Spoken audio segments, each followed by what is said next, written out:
So today we're going to discuss the simplicity and elegance of three-act structure and the amazing ways in which it provides support, direction, and a sort of symmetrical perfection in storytelling.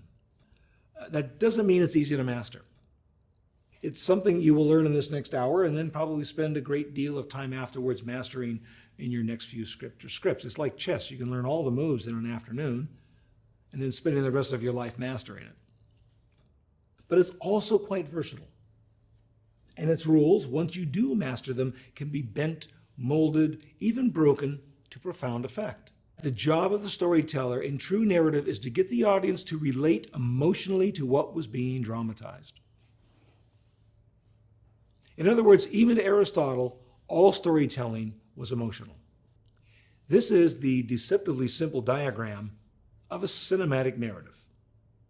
In its most basic form, clearly our story begins here in the first act, where we set up quite a bit. The world in which our story takes place, the protagonist, often the antagonist or obstacle, or at least hint at it, usually all the major characters, and the protagonist's goal. This then builds to what is called the first act break, which is that moment when the obstacle to the protagonist's goal manifests, kicking in the conflict that will then focus and motor the rest of the story. Okay, this is very key, this moment, the first act break. This focuses and motors the rest of the story. The conflict is now in control of the script, and it's up to the protagonist to wrest that control back. Remember our 6-word equation of all narrative. Define the need, create the obstacle. That's what's manifesting here at the first act break. That conflict then takes us into and through the entire second act. As the story continues, this conflict increases over the body of the script. Remember that metaphor I used earlier, that the second act is like an ever-tightening rubber band that becomes more and more taut, more and more knotted until it threatens to break? It's almost like watching a stock market arrow going up, up, up, up, and knowing it can't last.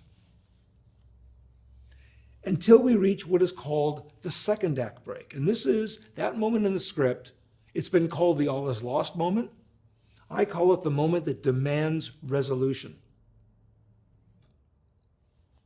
This is where the strong possibility, even the probability of failure for our protagonist occurs. And the consequences of that failure are in danger of manifesting. The worst case scenario is about to happen.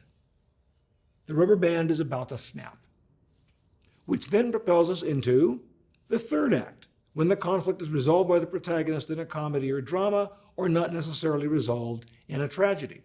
First acts now can be as short as 15 to 17 pages, maybe into the low 20s. If you're up by page 30, and that's when your first act conflict is kicking in, by today's audience's terms, that's kind of late. So just be aware of that. We get into things much more quickly now, and we get out of them much more quickly as well. A good length to shoot for in your script is 100 to 105 pages. So in approaching a script, for me, when I'm sitting down writing fade in, there are always 6 things that I know to begin with. Where I'm starting, what my first act break is, my midpoint, my second act break, and what I'm getting to. The 6th and equally as important element is my theme, which we'll be getting to in a couple of lessons. But basically, the start point, first act break, midpoint, second act break, end, theme. I never start without knowing all of those things. Not that I know exactly how I'm getting there, but I know at least where I'm going. I'm not by any means flying blindly. So how important is traditional structure to the major studios and agencies in the entertainment business? Here are 3 quotes from my questionnaire to coverage readers and what they had to say. The first one, quote, "Somewhere around page 17, the main character makes a decision that irresistibly pulls them down an unalterable path for the rest of the script. If you've written to page 25 or 30 and your characters haven't made that decision yet, you don't have a story. End quote. Second quote. For me, major sins relate to the kinds of stories being written. The structure, the quality, the characterizations and dialogue, but the biggest sin I'm seeing seems to be in structure. End quote. This third one speaks to the length more than the structure, but I felt it was important to say here. Quote, oh boy, an overly long script is usually a red flag that the writer is overconfident in his or her abilities and thinks the script is an epic masterpiece. It's one thing if your script is bad. Most of them are, so we're used to it. But if it's bad and long, then we hate you. End quote. Interesting, by the way, again, this particular reader said most of them are.